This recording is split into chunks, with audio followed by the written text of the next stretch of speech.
देश के सबसे बड़ी सियासी राज्य यूपी में लोकसभा में शानदार प्रदर्शन करने के बाद समाजवादी पार्टी के हौसले बुलंद हैं। शुक्रवार को पार्टी के सभी सांसदों ने मुंबई में बैठक की और महाराष्ट्र विधानसभा चुनाव के लिए बड़ा ऐलान किया। अबू आजमी की अगुवाई में हुई बैठक के बाद समाजवादी पार्टी के नेताओं ने कहा कि उन्हें उम्मीद है कि महाराष्ट्र विधानसभा चुनाव के लिए सीटों के बंटवारे में इंडिया गठबंधन के सहयोगी उन्हें वह सम्मान देंगे जिसके वह हकदार हैं।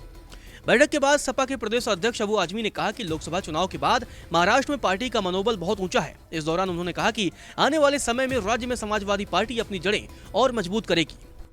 मणि भवन को आपने विजिट किया है। देखिए, ऐसा है कि जितने सपा के एमपी आए हैं ना, ये रियल में इस देश में अगर गांधी जी को मानने वाला, गांधी जी के वसूलों पर चलने वाला कोई है ना, वो श्री मुलायम सिंह यादव जी के सिपाही लोग हैं।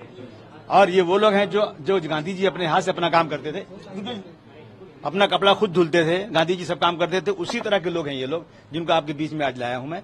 हम इस देश में जो राजनीति आज चल रही है ना, जो चकाचौंध वाली राजनीति चलती है, उसे खत्म करके सचमुच जो लोग देश की सेवा करना चाहते हैं, जो गांधी जी के वसूलों पर चलना चाहते हैं, ऐसे लोग हैं। इनको इसलिए यहाँ लाए हैं कि गांधी जी की याद इनके दिलों में है, समाई हुई है, इसलिए इनको यहाँ लाए हैं, ये दिखा करके। अभी हम लोग जाएंगे यहाँ से, आगे बढ़ेंगे, जाएंगे। कैसा आपका ये टूर रहेगा? अभी मणि भवन को आपने विजिट किया है, इसके बारे में मुंबई में और कौन से प्लेस विजिट करने वाले हो? अभी हम लोग जाएंगे यहाँ से चैत्य भूमि जाएंगे, शिवाजी पार्क, जो पार्क में उनकी मूर्ति वहाँ रखेंगे। फिर हम लोग वहाँ पे जाएंगे, दरगाह पे जाएंगे वहाँ के, और जो यहाँ की मंदिर है सिद्धिन रहेगा, वहाँ भी जाएंगे। ताकि ये देखो, ये असली राम को मानने वाले लोग हैं। सारे तीर्थ स्थानों पे सब बीजेपी जो बात करती थी ना, हमेशा राम का नाम लेके देश को बंटवारा करना, सही मानने में ये लोग हैं। और ये इतना इनका योगदान वहां होने के बाद भी बीजेपी का लोगों ने रिजेक्ट कर दिया और अयोध्या से हमारे सांसद को चुनकर लाए हैं। वहीं बैठक में शामिल होने पहुंचे फैजाबाद के चर्चित सांसद अवधेश प्रसाद ने कार्यकर्ताओं का मनोबल बढ़ाया। इस दौरान उन्होंने अखिलेश यादव के पीडीएफ फॉर्मूले पर जोर दिया और कहा कि पीडीएफ फॉर्मूले को पूरे देश में लागू किया जाना चाहिए। बहुत सौभाग्यशाली हूँ कि मणिपुर भवन में, जहाँ पर राष्ट्रपिता महात्मा गांधी जी ने 17 साल रह करके सूत काटा और अपना तमाम संदेश सारे देश और दुनिया को दिया है। हम समाजवादी पार्टी के लोग और माननीय अबू हासिम जी जो नेता हैं, बड़े नेता हैं, पार्टी के आधार हैं, यहाँ इनके आमंत्रण पर हम लोग आए हैं। हम लोग इस बात का संकल्प लेकर जा रहे हैं कि माननीय अखिलेश यादव जी के नेतृत्व में इस देश में गांधी जी के सपनों का देश बनाएंगे। अन्याय अत्याचार को बर्दाश्त नहीं करेंगे, अन्याय अत्याचार का सफाया करेंगे, सांप्रदायिकता का सफाया करेंगे और राष्ट्रपिता महात्मा गांधी के सपनों का एक खुशहाल और मजबूत राष्ट्र बनाएंगे और सांप्रदायिकता को जड़ से खत्म कर देंगे।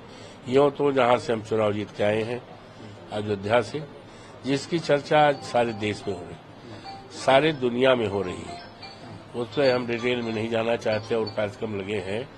तो वहां से तो सांप्रदायिकता का अंत हो गया है और वहां की महान जनता ने संदेश दिया है, इस देश में धर्म के आधार पर राजनीति नहीं चलेगी, सांप्रदायिकता आधार पर राजनीति चलेगी।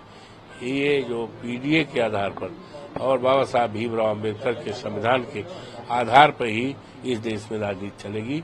और ये राष्ट्रपिता महात्मा गांधी का सपना तभी साकार होगा जब उनके सपनों का हिंदुस्तान और राष्ट्र बने।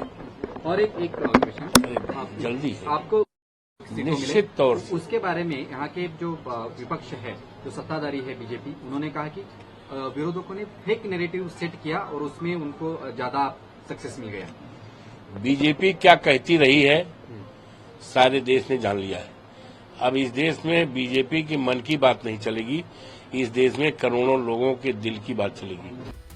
समाजवादी पार्टी ने बैठक में महाराष्ट्र विधानसभा चुनाव के लिए बिगुल फूंका तो भिवंडी ईस्ट सीट से समाजवादी पार्टी के विधायक रईस शेख ने अपने सहयोगियों पर ही गंभीर आरोप लगा दिए। उन्होंने इंडिया गठबंधन में शामिल यूबीटी, कांग्रेस और एनसीपी शरद गुट पर अपनी पार्टी के कार्यकर्ताओं के साथ अन्याय करने का आरोप लगाया। समाजवादी पार्टी विधायक रईस शेख ने कहा कि अब हम साझेदार बन रहे हैं। आज इंडिया ब्लॉक की नींव समाजवादी पार्टी पर टिकी है। अगर अखिलेश यादव कुछ कहते हैं तो इंडिया ब्लॉक का कोई भी नेता मना नहीं कर सकता। हमें वह सीटें मिलेंगी जिनके हम हकदार हैं। हम वह सम्मान चाहते हैं जिसके हम हकदार हैं। उन्होंने कहा कि सीट बंटवारे पर बातचीत शुरू हो गई है। समाजवादी पार्टी के विधायक ने आगे कहा कि हम सिर्फ 2 विधायक हैं, लेकिन हम 100 विधायकों पर भारी पड़ सकते हैं। हमारे 10 विधायक 288 पर भारी पड़ जाएंगे। गौरतलब है, लोकसभा चुनाव में समाजवादी पार्टी तीसरी सबसे बड़ी पार्टी के तौर पर उभरी है। नतीजों के बाद से समाजवादी पार्टी प्रमुख अखिलेश यादव समेत कार्यकर्ताओं के हौसले बुलंद हैं।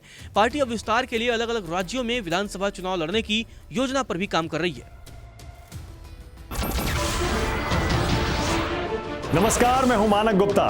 अगर आपको हमारा ये वीडियो पसंद आया हो तो इसे लाइक और शेयर जरूर करें, और हां, हमें सब्सक्राइब और फॉलो करना ना भूलें ताकि आप देश और दुनिया की कोई खबर मिस ना करें।